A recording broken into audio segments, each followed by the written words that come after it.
All right, we pick up in chapter 43. The brothers were back with their dad. Dad still would not let them go and bring Benjamin to get the other brother Simeon set free. They're just sitting there in this lull, in this holding pattern, but here's the problem. The famine continues, and eventually they run out of grain. They got to do something. We find ourselves there in chapter 43. It says in verse 1, "Now the famine was still severe in the land, so when they had eaten all the grain they had brought from Egypt, their father said to them, 'Go back and buy us a little more food.'" He says, "We got to go." He says, "Go back and get food." But Judah said to him, "The man warned us solemnly, 'You will not see my face again unless your brother is with you.' If you will send our brother with us, we will go down and buy food for you. But if you will not send him, we will not go down to us. Because the man said to us, 'You will not see my face again unless my brother is with you.'" They said, "Look, Dad, we're not going to do this. We're not going to go back and forth." And these journeys were long. It's not like today where you can hop in a car and get on a flight. This was probably a multiple week journey for them to make. It was probably expensive to even make the journey. Verse 6, Israel asked, "Why did you bring this trouble on me by telling the man you had another brother?" They replied, "The man questioned us closely about ourselves and our family. 'Is your father still living?' he asked us. 'Do you have another brother?' We simply answered his questions. How were we to know he would say, 'Bring your brother here'?" Verse 8. Then Judah said to Israel his father, "Send the boy along with me, and we will go at once, so that we and you and our children may live and not die. I myself will guarantee his safety. You can hold me personally responsible for him. If I do not bring him back to you and set him before you, I will bear the blame before you all my life. As it is, if we had not delayed, we could have gone and returned twice." Then their father Israel said to them, "If it must be, then do this. Put some of the best products of the land in your bags and take them down to the man as a gift, a little balm and a little honey, some spices and myrrh, some pistachio nuts and almonds. Take double the amount of silver with you, for you must return the silver that was put back into the mouths of your sacks. Perhaps it was a mistake.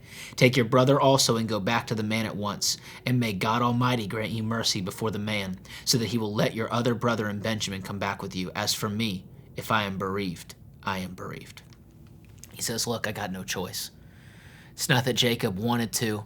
It's not that he wanted to send Benjamin, but really they got to a point where they had no choice. They needed to survive.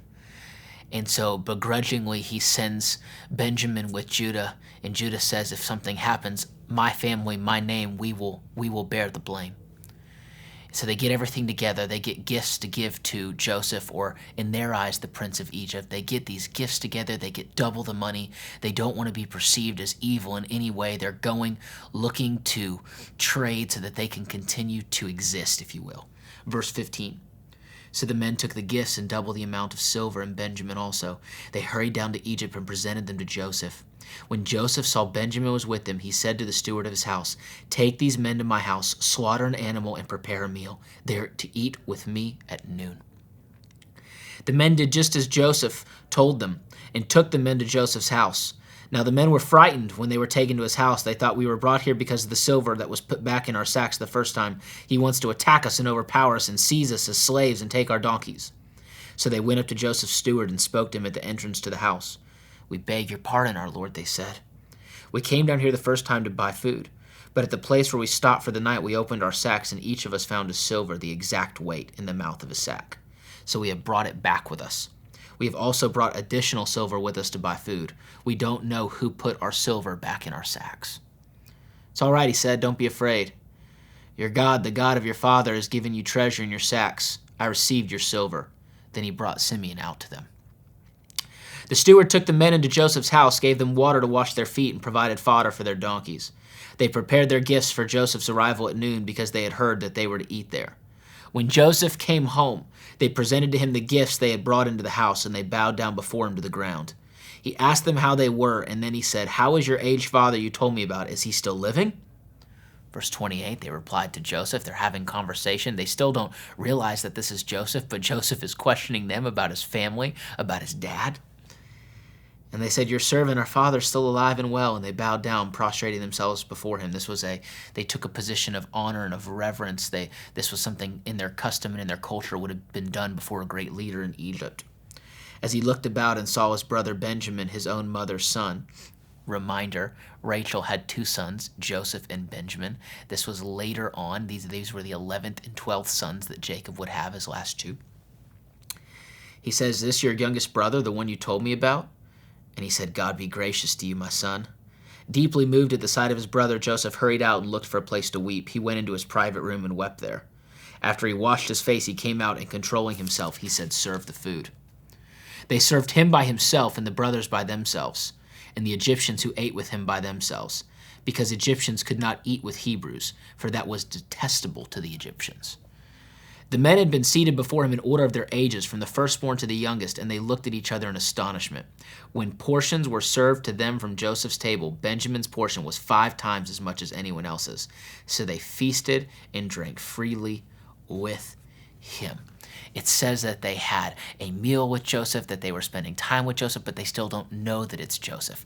Joseph is still kind of leading them along or stringing them along, if you will. He has not revealed that he's their brother yet. He's not revealed to them all that God has done. We're going to learn more about that as we continue. Let's dive into chapter 44 and continue. Now Joseph gave these instructions to the steward of the house. He said, "Fill the men's sack with as much food as they can carry, and put each man's silver in the mouth of his sack. Then put my cup, the silver one, in the mouth of the youngest one's sack, along with the silver for his grain." And he did as Joseph said. They took Joseph's cup and they planted it in the sack of Benjamin. He did this because he wanted to create some drama, if you will, amongst the brothers. I think he just wanted to scare him a little bit and kind of get him back without getting him back. It says in verse 3 that as morning dawned, the men were sent on their way with their donkeys. They had not gone far from the city when Joseph said to his steward, "Go after those men at once, and when you catch up with them, say to them, 'Why have you repaid good with evil? Isn't this the cup my master drinks from and also uses for divination? This is a wicked thing you've done.'" When he caught up with them, he repeated these words to them, but they said, "Why does my lord say such things? Far be it from your servants to do anything like that. We even brought back to you from the land of Canaan the silver we found inside the mouth of our sacks. So why would we steal silver or gold from your master's house? If any of your servants is found to have it, he will die, and the rest of us will become my lord's slaves." "Very well then," he said. "Let it be as you say. Whoever is found to have it will become my slave. The rest of you will be free from blame." Each of them quickly lowered his sack to the ground and opened it. Then the steward proceeded to search, beginning with the oldest and ending with the youngest, and the cup was found in Benjamin's sack. At this, they tore their clothes. They knew that their father, he would be unbearable. He would never recover from this. And they all loaded their donkeys and returned to the city. Joseph was still in the house when Judah and his brothers came in, and they threw themselves to the ground before him. Joseph said to them, "What is this you've done?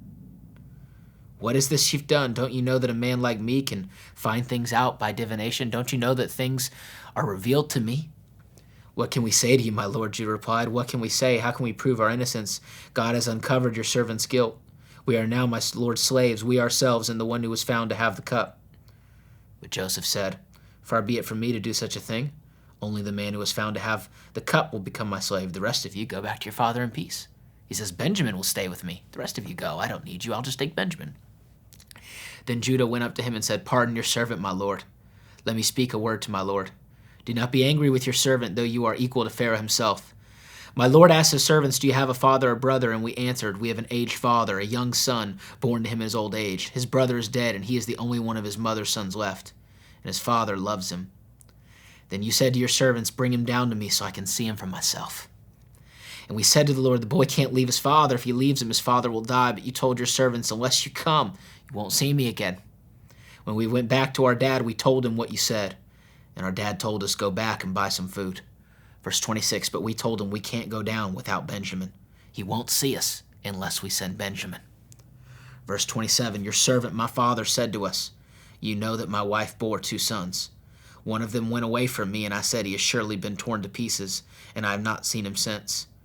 If you take this one from me too, and harm him comes to him, you will bring my gray head down to the grave in misery. Verse 30, so now if the boy is not with us when I go back to your servant my father, and if my father, whose life is closely bound up with the boy's life, sees that the boy isn't there, he will die. Your servants will bring the gray head of our father down to the grave in sorrow. Your servants guaranteed the boy's safety to my father. I said, if I do not bring him back to you, I will bear the blame before you, my father, all the days of my life. Now then, please let your servant remain here as my lord's slave in place of the boy, and let the boy return with his brothers. How can I go back to my father if the boy is not with me? No, do not let me see the misery that would come on my father. Basically, this is what takes place. Judah While we learned about some of the poor choices Judah made in chapter 38, we see in chapter 44, Judah boldly step up and say, a life for a life. A life for a life. He says, I understand that the cup was in Benjamin's stack. I understand that you have the right to take him. I understand. He says, I get it. But my father's life is tied to him. And I made a pledge. I made an oath. I gave my word. It's my honor. Please, Joseph, a life for a life. Let me stay in his place and let him go back to my father. If Benjamin does not come back, when my father sees him return, it might kill him. He literally might die of heartbreak. He says, please, Joseph, a life for a life. It's an interesting picture that we see taking place in the story of how all the situations come together, how they're realizing in their life all that they've done, all the things that they've done, all the evil, if you will, that his brothers had done. They're starting to reap where they've sown. And even in the story, we learned where they said, this is God paying us back. This is where they've realized this is the fulfillment of the lifestyle that we've lived. But I will say this in compliment of Judah. I believe that it's admirable the way that he so quickly and so willingly is choosing to lay down his life and to give his life so that his brother may live and so that his father may continue to have his son Benjamin. It's a unique story that's taking place, and really it will come to a close in our next video in chapter 45 when we see that Joseph will reveal himself to his brothers and the family will be reunited. It's really cool how God's working all these things out in the details, and in some ways Joseph's getting a little playful revenge on his brothers, if you will, for all that they did to him, and they're learning some life lessons along the way. Be blessed today.